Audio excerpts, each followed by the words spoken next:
guys, welcome sa ating video. So ngayon naman, mag-program test tayo. Ipo-program natin yung mga algorithm na binigay ni programmist, or yung mga example algorithm na binigay ni programmist. So yung first algorithm natin na gagawin is add two numbers entered by the user. So first is start, second step is declared variables. So dito tayo sa second step. So declare tayo ng variable na num1, num2, and the sum. So yan, ilalabas natin yan. Dito natin nilagay sa labas.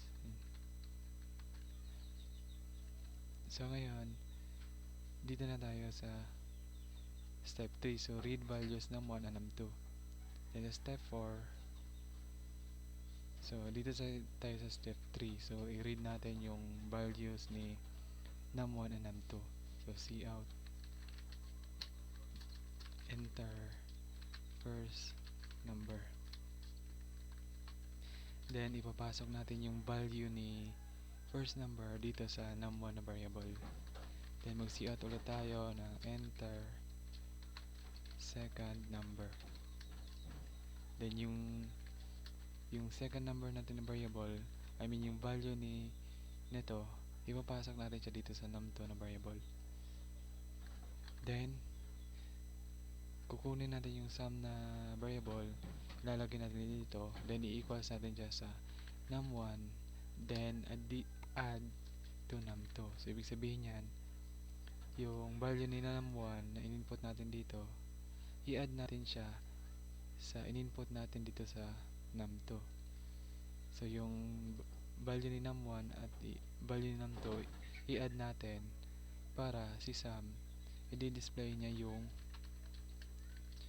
result. So nakikita niyo naman dito sa step 4, add num1 and num2 and assign the result to sum. So sum is equal to num1 plus num2, then display the sum. So the sum of ayan, ganyan. So after nyan, kunin na natin yung sum. Then step 6 is stop. So ganyan lang. So pag nira natin yan, so ito yung first natin, enter first number. So for example, 34 and 78. So the sum of num1 and num2 is equals to 112. So ito yung first algorithm natin sa add two numbers entered by the user. So nakuha na natin yung first algorithm. Dito naman tayo sa second algorithm. So remove lang natin to. Ayan. So balik tayo dito. So dito mag-declare daw tayo ng variables na A, B, and C. So declare tayo ng variables na A, B, and C. So ganyan. So nakuha na natin yung step 2. Then read variables A, B, and C.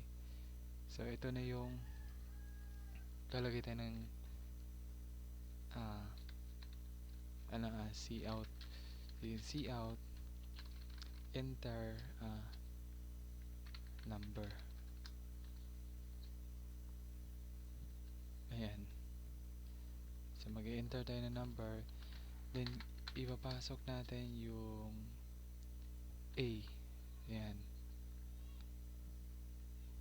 Then dito naman mag-cout tayo ng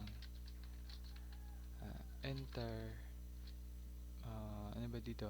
So B.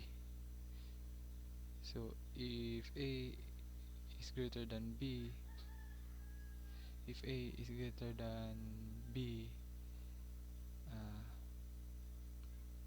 so maglalagay tayo dito. So B number. So ganyan. Then i-CE natin dito si, so mali ito, dapat ganyan. So i-CE natin si B. So yung unang condition natin sa step 4, if A is greater than B, i-display niya yung display A is the largest number. So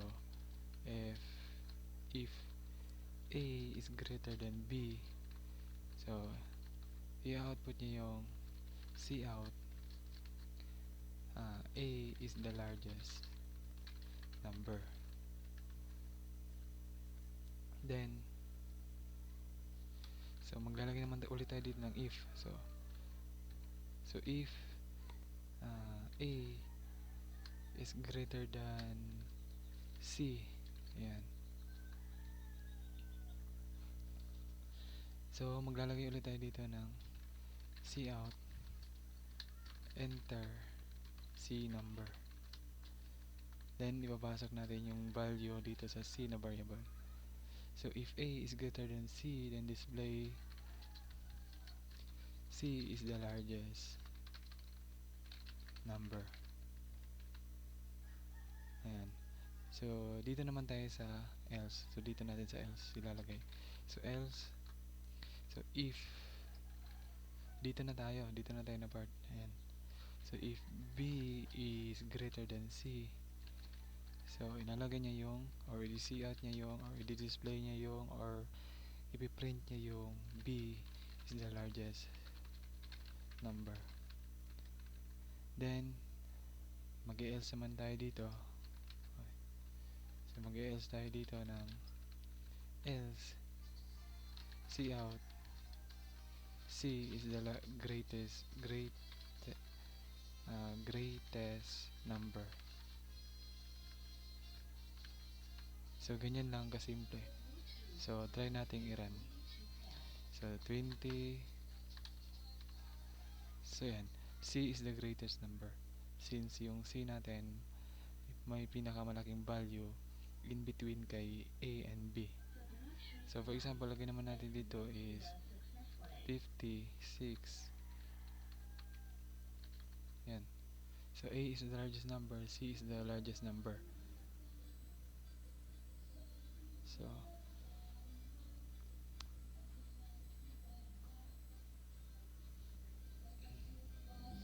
ganyan lang kasimple guys. Sana may natutunan kayo sa video. Yun lang, maraming salamat.